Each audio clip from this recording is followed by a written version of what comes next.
I guess it's my turn to be in the hot seat. Well, I did jot down a couple of questions. Okay.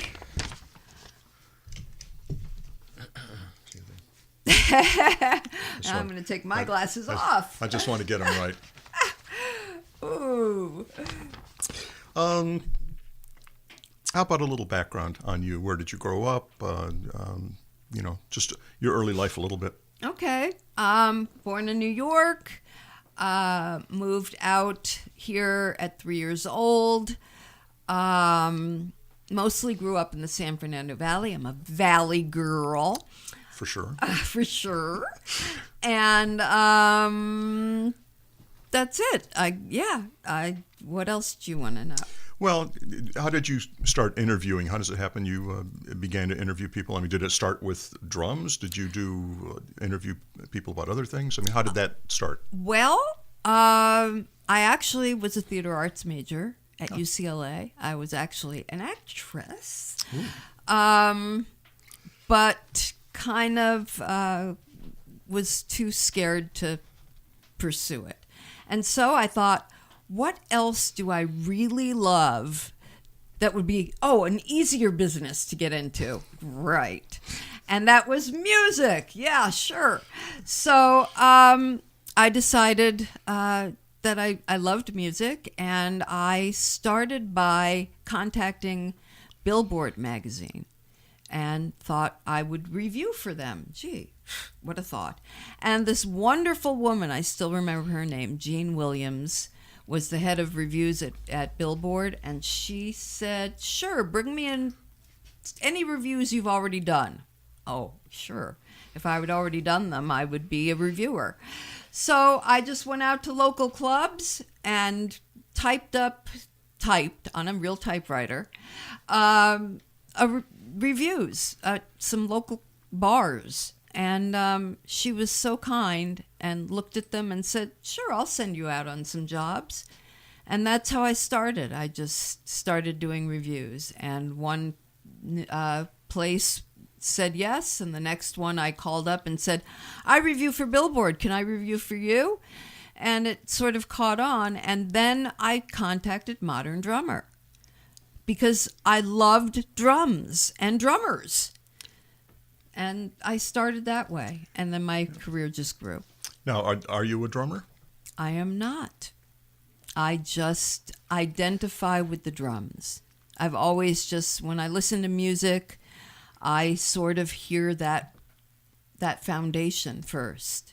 And I've always just been that head bobber that feels the drums in the pit of my soul. Then, in a sense, you're a drummer. Well, thanks, John. Well, now, who was the first drummer you ever interviewed? Danny Serafin. And we have a special bond because of it. He was my very first drummer and my very first cover story for Modern Drummer. Oh, cool. Yeah, they let me go to town. And what year was that? You know what? I think it was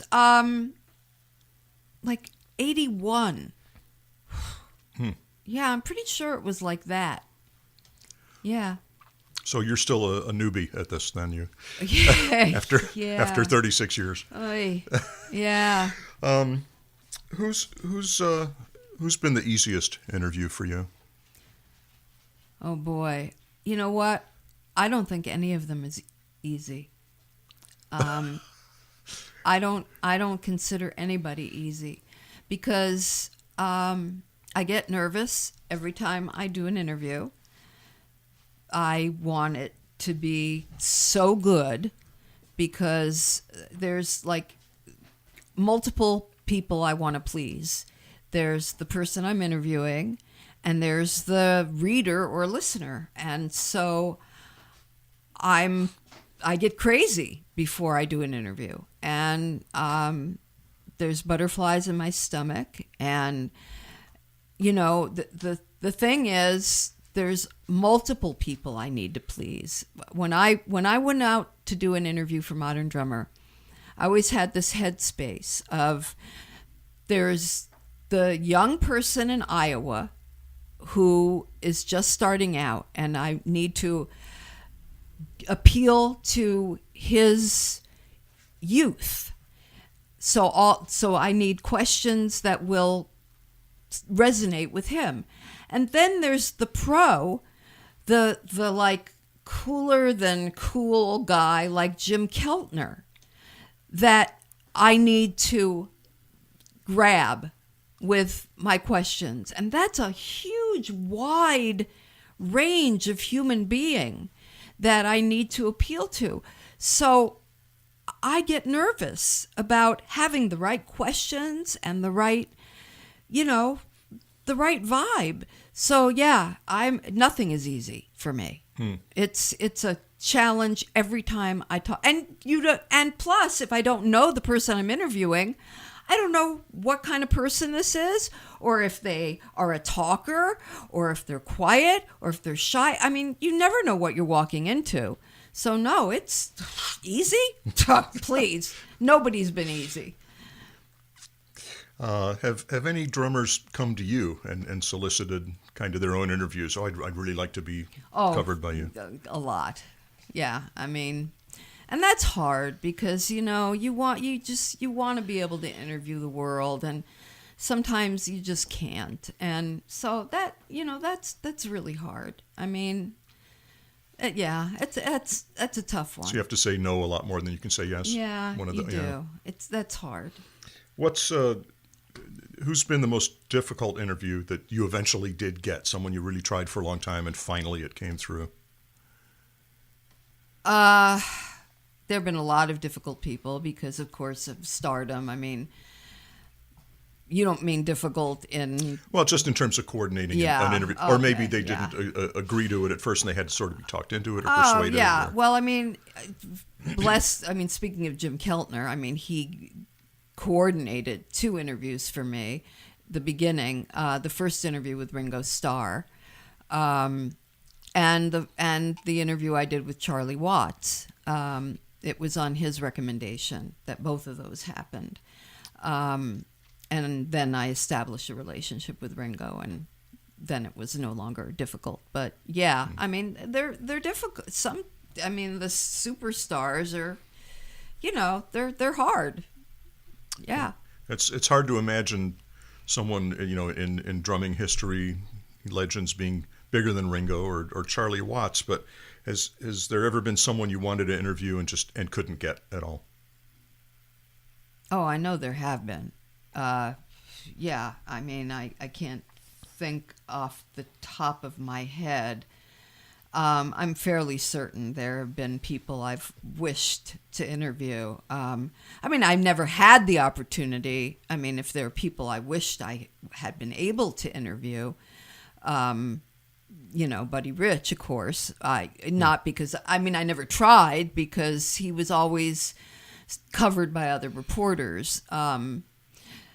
There were people I wished I had gotten a chance to interview. I mean, people like Keith Moon, I never had the opportunity. I saw him play many times. But, the people I wished I had had a chance to, sure.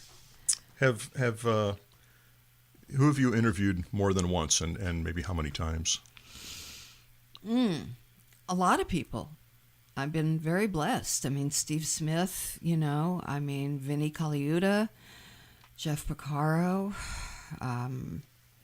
a lot of people. I mean, Greg Bissonette, Harvey Mason, a lot of people. Because, I've been really blessed, John. I've established wonderful relationships. I mean,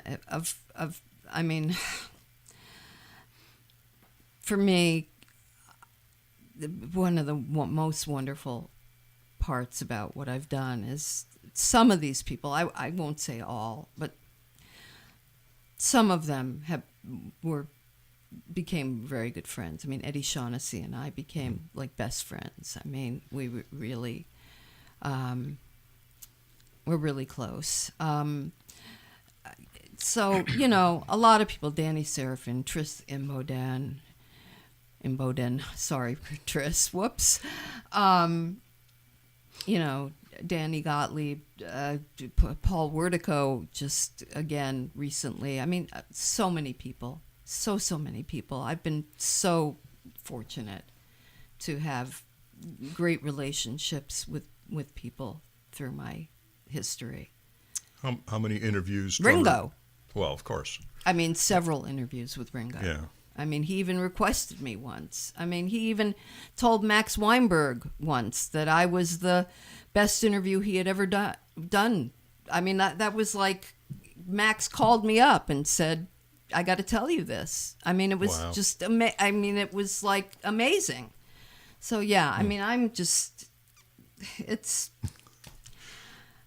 that makes everything I do worthwhile. How many drummer interviews do you think you've conducted total? Oh, God, you can't ask me that. I don't know. Oh, I'm sorry. I Okay. just don't know. How far? Oh. No, No, I don't know. any... I don't know. 1,500, 1,735? I don't know. And I have every one of those tapes still on cassette. Wow. Mm-hmm. Oh, how cool. Yeah. Yeah. Has there ever been any occasion to use that audio anywhere or to license it for anything? We actually have those audios on my robynflansdrummerinterviews.com. And we have them available for download at a mere pittance of like $2.50. That's cheap. Yeah. And some of those classic interviews are people who are no longer with us. So, and you can't get them anywhere else. And hearing those interviews a lot, talk is, and I do it because I want people to be able to hear these people laugh and talk, and it's a unique experience, to hear them not just read it in black and white. I mean, it's pretty amazing to hear Jeff Porcaro laugh. I've always said if I could bottle that, I'd be a millionaires. Billionaires. His laugh is worth, well, that's pretty amazing. How far have you traveled to interview someone? Well, I was going to, I had a trip to Europe planned with some accident money that I had. And so I scheduled some interviews over there. I interviewed Ian Pace and Cozy Powell and Nick, oh God, I'm just blanking. Nick Mason. Sorry. Oh, God. Sorry. It's a senior moment. And I went to the Paiste factory in Switzerland. So it was great. And so I did that. And I also, on that trip, because I stopped in New York, I got to go to Levon Helm's Woodstock home. And in fact, that interview is up on Classic Interviews. So yeah, that's pretty much it. Are there any interviews that were particularly emotional for you? I mean, at the time. A lot of them are. I do remember crying when John Densmore talked about Jim Morrison. I do remember that. That was tough. And a lot of them are, I mean, God, when Danny Serafin talked about, getting fired, I mean, it's hard to hear some of these lousy stories that you guys go through. I mean, people are shitty sometimes. And yeah, I take it to heart. 'Cause you guys don't deserve it. So yeah, I mean, I get emotional. I am an emotional being. So how did some of those drummers react when you were obviously, changed by what they said? I think it's okay for a journalist to care. I know that some reporters, I watch a lot of CNN, and I see reporters get emotional. I mean, Anderson Cooper gets emotional. I mean, when there's some horrific thing, a shooting. I don't think it's a requirement to stay static and completely unaffected. I think that has gone with the wind. We don't have to be so flat. So I think it's okay. I think people respond to that. Okay. I've only about 12 more questions.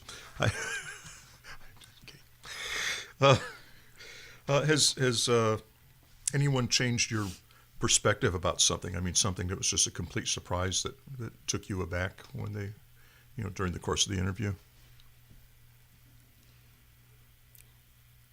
I don't think that happened. I think I may have changed somebody's perspective. That question sort of did a turn for me. When you asked it, what came to my mind was how when Steve Smith answered the door the first time in the early 80s, he was expecting something other than a girl. And he did not take me seriously at the get-go. And it took him probably a half an hour before I saw the change in him. And we became really good friends. In fact, recently he asked me to write his biography in his new art book, Rhythm of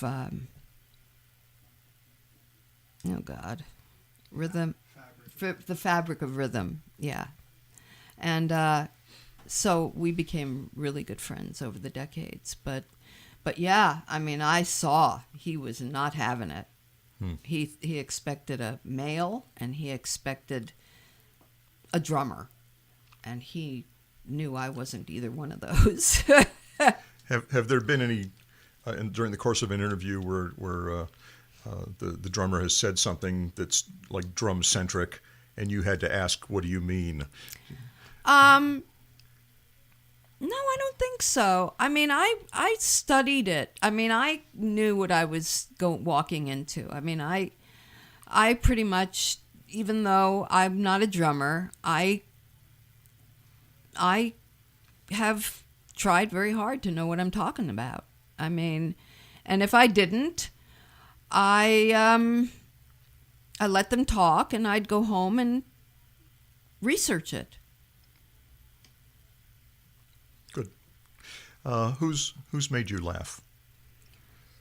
Oh, many people. So many drummers have such great senses of humor. I mean... Well, like who's the most naturally funny? Oh, God. Larry London, Eddie Shaughnessy, Rick Marotta,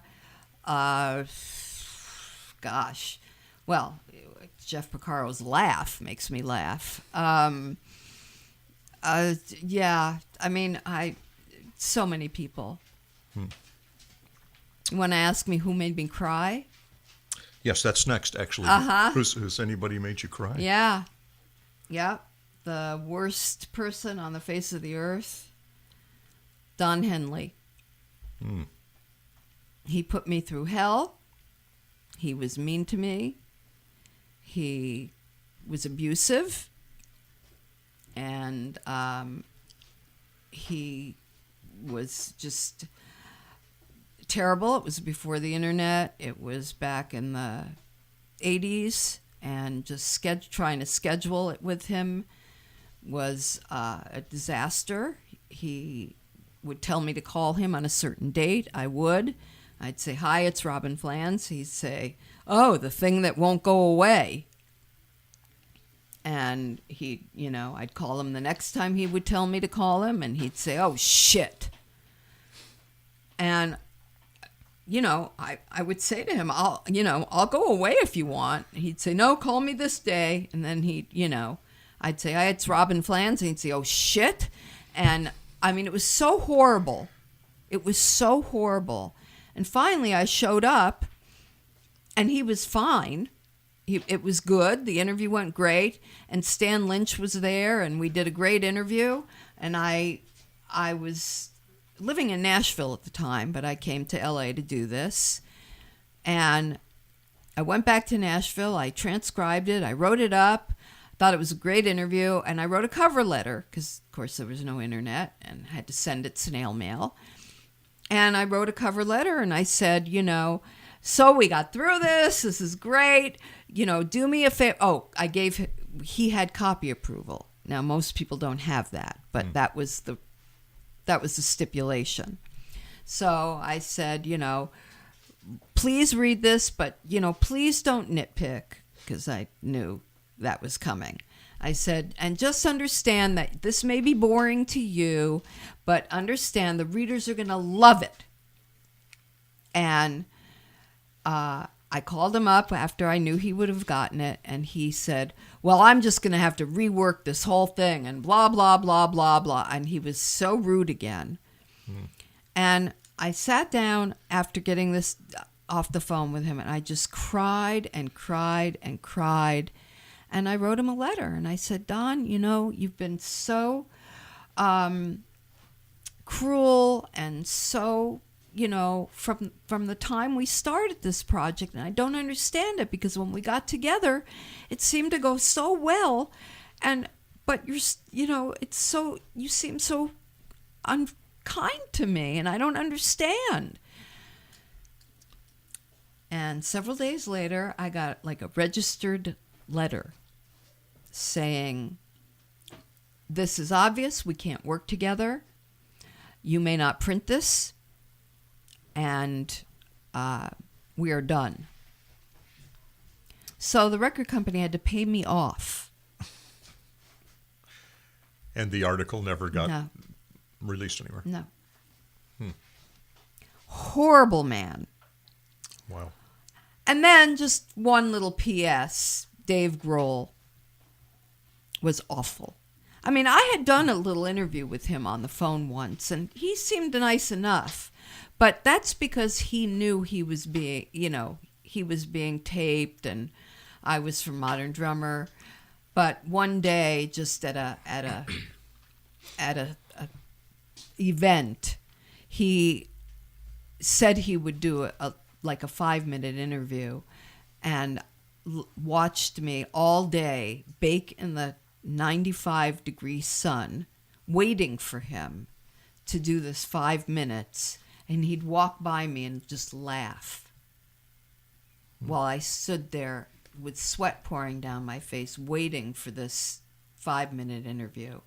And it was for the Ventura County Star, but I had told him that I had once interviewed him for Modern Drummer. He seemed so, just like he was having a good old laugh at my expense. So nasty, so just unfeeling. And I just stood there like, yeah. So those two are on my SHT list. Okay. Well, you would think that'd be a good place to end this, but I have more. Okay. After interviewing certain drummers, do you feel there was anyone that was underappreciated for some reason? There are a lot of people underappreciated, but you know what's worse, John? Are the people who I wish I could interview that don't have all the credits that some of the big guys have. The workaday drummer who's out there slaving and playing clubs and, doing it for a living and struggling and is every bit as good as, well, I won't say Vinnie Colaiuta because he's kind of one of a kind, but the guy playing down, on a record, I mean, any bit as good as, I don't know who I can think of, but many great drummers who I am interviewing. And that's who I feel are underrated. And they just haven't had the good luck, the good fortune. And they're struggling. they're just struggling. And there's so many talented people in this world, and they don't get a break. And that's what I feel bad about. Yeah, well, the music business is not fair. Yeah, and it's harder today than it was. Yeah. It's just hard. Yeah. Well, we'll wrap up. I have just one final thought. Ringo had said, "You're the drum queen," which is pretty cool. I love Ringo. And how would you like to be remembered?